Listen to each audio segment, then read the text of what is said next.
Truma, makers of the Combi heater and iNet system, are proud to sponsor Practical Caravan TV.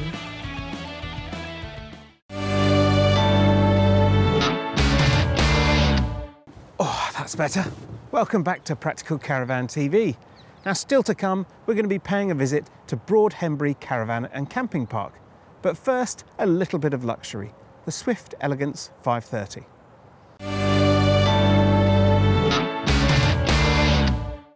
Since the revamped Swift Conqueror was introduced last year, bringing most of the qualities of the flagship Elegance for a slightly lighter weight and a slightly lower price, it's become increasingly hard to justify models such as this Swift Elegance 530. For 2017, however, there have been various tweaks in order to make the Elegance stand out. Not least of those is the fact that the 530 layout is no longer available in the Conqueror range, which means that if you want a front lounge, side dinette van with a serious amount of luxury, this is going to be your only option from the Swift group. It's good to see that the only thing to intrude into your awning is going to be the fridge vents here. Everything else is relegated over to the other side of the van. As you might expect from a van that costs a little over 27 grand, it's absolutely loaded with kit. Up front, we've got Alco AKS hitch stabilizer and ATC trailer control. On the side here, we've got a 230 volt socket, a gas barbecue point, and an external locker, plus of course, alloy wheels. And around the back here, in addition to the heavy duty steadies and the two-lay bike rack mount points that were introduced last year, we've now got a new addition. Up top, there's a rear view camera. It's a great idea and a first from Swift, and I can't help thinking we'll be seeing a lot more of them in caravans in years to come. The combination of these muted fabrics and that large overhead sunroof gives a really pleasant ambience inside. It's not quite as roomy as some vans we've tested with this layout, but it's still plenty spacious enough. You could easily sit 5 or maybe more in this lounge area. I really like the addition of this pod on the front shelf, which has connections for your TV, a USB charging point, and two 230 volt sockets. That's great to see. Not quite so struck on the fake fur cushions, but I guess that's just a matter of taste. There's plenty of storage options up here too. We've got 3 small overhead lockers and plenty of room in the bed boxes beneath the sofas, and it's good to see those can be accessed by drop-down flaps as well. Talking of the sofas, at night of course they become the main beds of the van.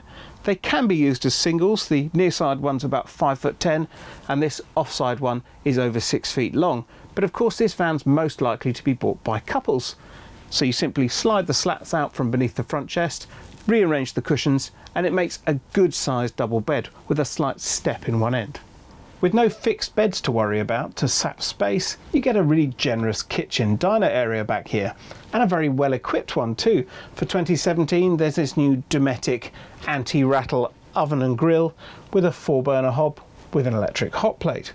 Above it there's a microwave at a sensible height, sadly directly over the hob. I know that's one of my bugbears. And alongside that there's the de rigueur cocktail cabinet, just the thing when you've got people over for entertaining. Underneath, there's a reasonable sized fridge and a couple of drawers, one for cutlery and one for utensils. It's a bit of a shame to me that the worktop changes colour as we go from one side of the oven to the other, but apart from that, there's very little to quibble about in the kitchen area. If you're struggling for worktop or indeed storage space, on the other side of the van, there's a little sideboard, which is a great place to put a second TV, and there's all the relevant sockets for it there. In fact, there's masses of sockets. I've counted 6 so far, and I haven't finished looking around. Behind that sideboard, well, we've got a generous dinette. It's a really good size for 2. Just the place to have your breakfast, so you don't have to break the bed in the morning until you want to. There's storage underneath each seat with a really useful access flap for each one. There's more storage overhead, with 3 lockers, which are in the same duotone finish as the lounge rather than the white of the kitchen cabinets. And of course at night it turns into an extra pair of beds.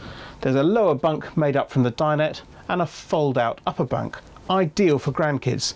And if they're misbehaving, well, you simply unvelcro this and give them a little bit of privacy.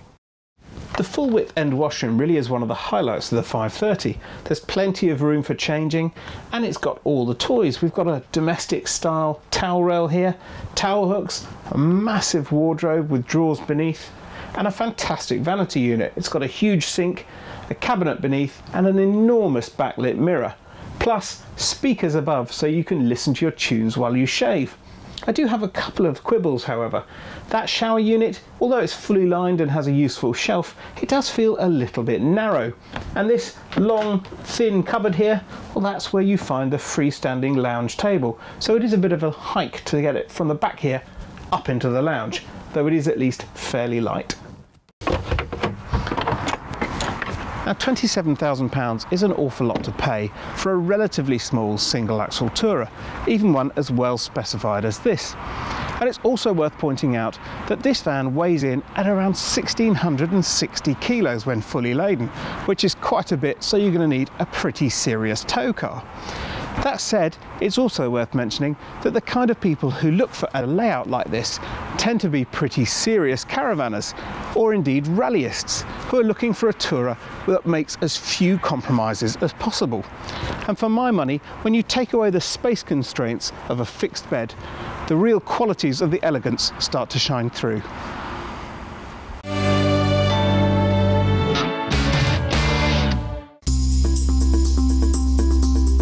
Located in the heart of Kent, Broadhembury Caravan and Camping Park is a great base for exploring the English countryside, packing in some shopping, or even heading off to the continent.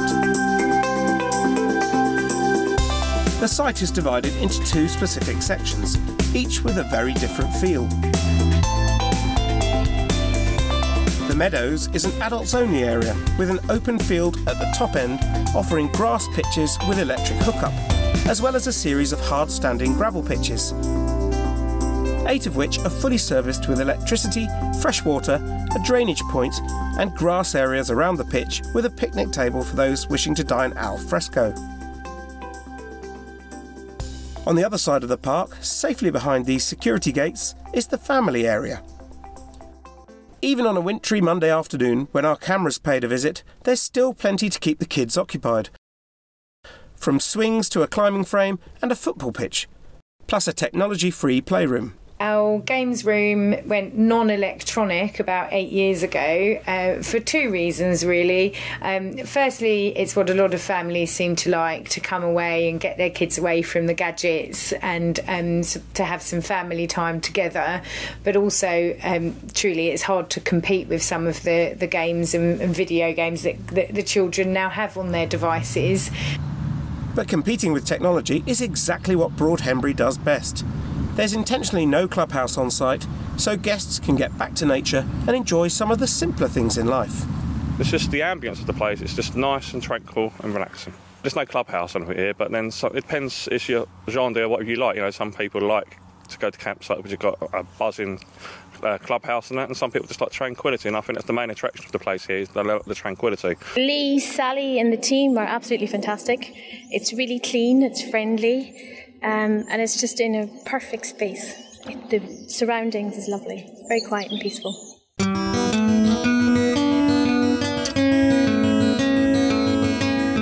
And the facilities in each of the two areas are of an excellent standard. The washrooms are clean and spacious and have the added luxury of underfloor heating all year round. While the camper's kitchen benefits from a microwave, freezer, washing machine and tumble dryer, plus multiple washing up stations. We also have the family bathroom in addition to the standard gents and ladies facilities. There's a full bath in there, a separate shower, a toilet. Sometimes it's easy if you're coming with several children and you'd like to decamp into the bathroom after a day at the beach and get desanded, then it's a really convenient facility to use. Other amenities on site include a small shop stocking pretty much anything that any caravaner could ask for, including local wines, books and DVDs to borrow, plus there's Wi-Fi available for a small fee. And you can even invite friends down to stay with you if needs be, because there are several holiday homes available for rent on the family side of the park, each with full kitchen facilities and comfortable sleeping arrangements.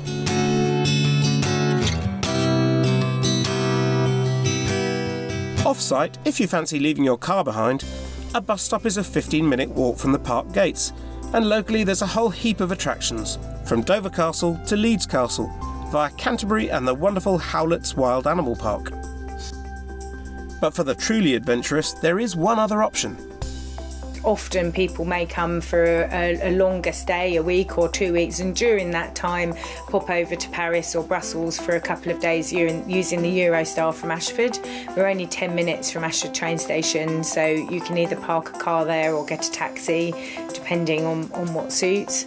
If you haven't travelled from London or that side of England and you want to visit London whilst you're here, then you can get the fast train up to London St Pancras and be there in 39 minutes. So it's an exceptionally good service. 3 of those trains leave Ashford every hour. So it's very convenient. One last point worth making about Broadhenbury is that there are full facilities for cleaning your caravan, along with chemical and grey water disposal, plus full recycling facilities for all of the rubbish that you manage to collect on your travels. I'd recommend this park to anybody because I've been coming here for 7 years now. I've never had any trouble at all. The owners are very, very nice, and I just like the tranquility of it. You can get your daily bread here, which they do bread run every day, so you can get that. Toilets are absolutely gorgeous, heated. Heated shower rooms, bathrooms are fantastic. You've got great laundry facilities. And today you've come on a cold day as such, but in the summertime it's the most beautiful place on earth, and all the blossoms on the tree. It's just so nice and peaceful, and I can recommend it to anybody.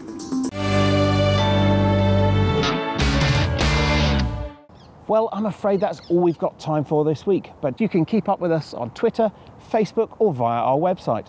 And don't forget that Niall Hampton and Practical Motorhome TV will be along in just a few minutes. Till next time, goodbye.